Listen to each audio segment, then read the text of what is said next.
We're starting off nice and easy against ants. In a 1v1, ants stand basically no chance. I've probably ended several ant bloodlines accidentally just by stepping foot outside.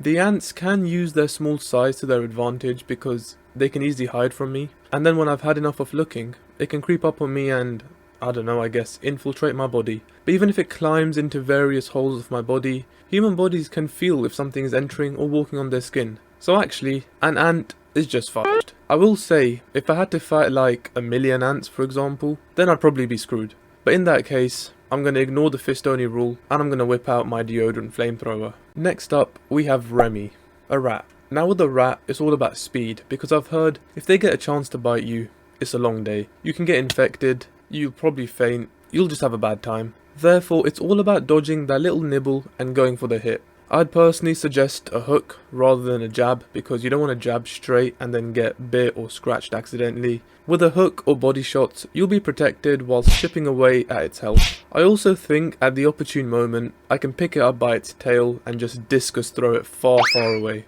like in Matilda. Entering the ring, we have a goose. Now you're probably thinking, what the fuck? A goose? That's pretty easy. Well actually, goose are very disturbed and aggressive animals. You see, I used to actually go to this lake as a kid, and there'd be geese in this lake, and they used to commit terrible crimes, like stealing a kid's food, chasing after a kid for the giggles. They used to roam around in like gangs, like groups as well. Honestly, the ones I used to see as a kid, they were bullies. So firstly, whilst geese do have wings and they can fly, they're like a drunk pilot. They always bang their head into something, so that's not something to worry about. Also, their bites shouldn't hurt as much because their beaks are very blunt. Now for geese, I'll probably adopt the pivot, roundhouse kick and run strategy. Let me break this down. The geese is coming towards you, you pivot out the way, roundhouse kick it, then create some space by running away, and you just keep repeating that. And I believe with this method, I can take down the geese. Or goose. Next up we have dogs and cats. Now dogs and cats, they are just too cute, right? So I simply refuse to fight them. The next opponent is a chimpanzee. Now we're getting to the more difficult animals. Let's look at the details of the matchup. I weigh 100 kg, chimp weighs 40 to 50 kg. I am 6'2", the chimp roughly 4 feet. I am pretty strong, the chimp is very strong. My mental state, calm and composed, depressed.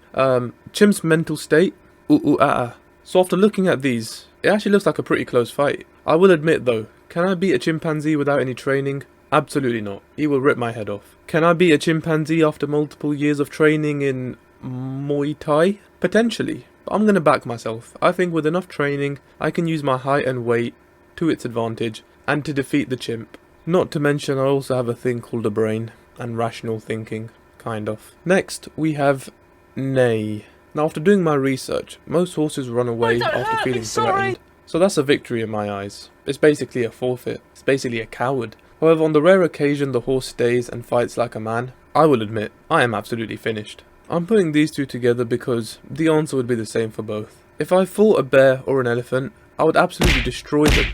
I'm joking, it would be game over for me. I'd get stomped on by the elephant or mauled by the bear. Either way, I'm leaving in a body bag, so that's why, would I fight these two? Absolutely not.